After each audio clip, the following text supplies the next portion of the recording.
I do not feel alone being my parents' 1948 crisis pregnancy. Many of you, if you only knew the details, were also a crisis pregnancy and an interruption in your parents' life plans. Some of us may even be judged cruelly and wrongly as a mistake by some. As far as I am concerned, when those two sets of genes came together in March of 1948, and my body and life started unfolding, my unique and individual life had as much right and dignity to continue as anyone else's. Sure, whether I experience my life as worthwhile is somewhat affected by whether my parents wanted me or not. But before my parents even knew my life had begun, God and nature were knitting me in my mother's womb.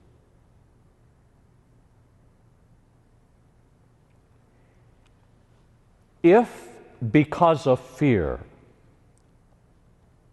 or a judgment about ill timing, my parents had chosen me out of existence in the summer of 1948, I, of course, would not be speaking to you about this.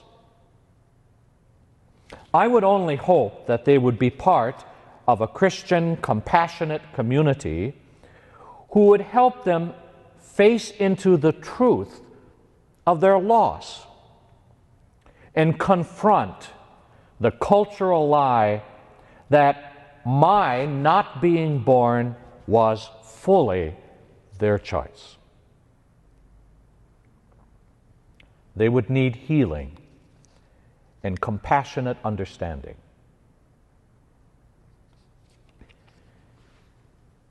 In the Gospel according to Matthew, the narrative mentions that when Joseph found out that Mary, whom he was engaged to, was with child, he made plans to abandon the relationship with Mary and leave her. She would have to fend for herself in a society that would severely punish and sometimes even kill a woman who would betray her fiancé in such a way. Jesus came into the world as a crisis pregnancy.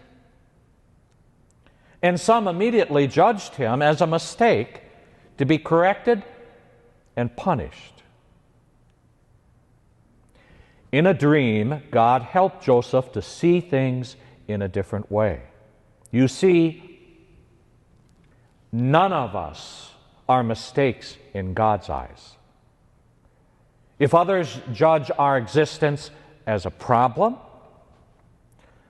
then the problem is their judgment about our worth, not our existence.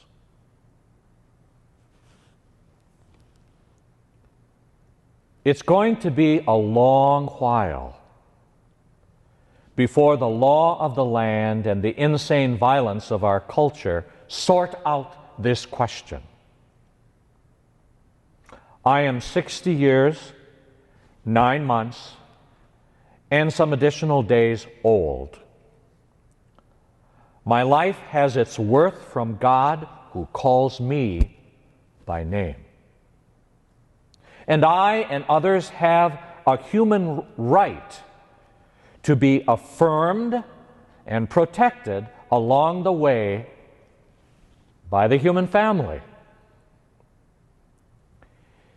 Jesus' commandment of love asks the Christian community to create an environment where your dignity and my dignity and our worth and value as human beings are affirmed and protected.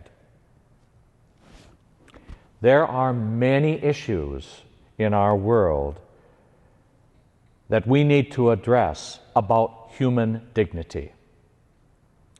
The one that I've just spoken of is one of them.